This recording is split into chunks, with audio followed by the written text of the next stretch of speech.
Hey oliftacha, chetroq surilib, yosh kattalarga joy ber. Men 10 kilo osh pishirib charchaganman. Amaki, nima qilyapsiz? Qarib tomingiz ketib qolganmi? Qirilib qolishi mumkin axir. Siz yoshlar nozik bo'lib ketyapsiz. Mening sirtimda 40 yillik yog' bilan qurum bor.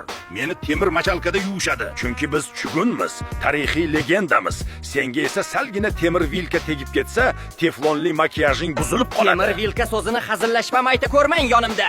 Meni instruksiyamda faqat silikonli kapkirdan foydalanish yozilgan.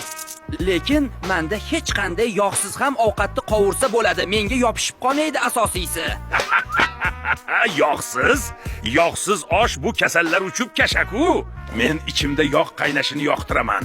Ayniqsa qo'y go'shti dumba yog'i bilan. Senda kecha bilinchi qovurishganni ko'rdim, Slabak. Nima bo'pti? Har holda sizga o'xshab o'tgan hafta yopishib qolgan guruch bilan yotganim yo'q.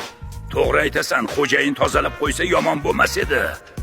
Har holda hurmatim bor. Kechagidek yodimda 95-yil meni qo'lidan betonga tushirib yorishgani. Dars ketib qoldingizmi keyin? Qayoqda deysan?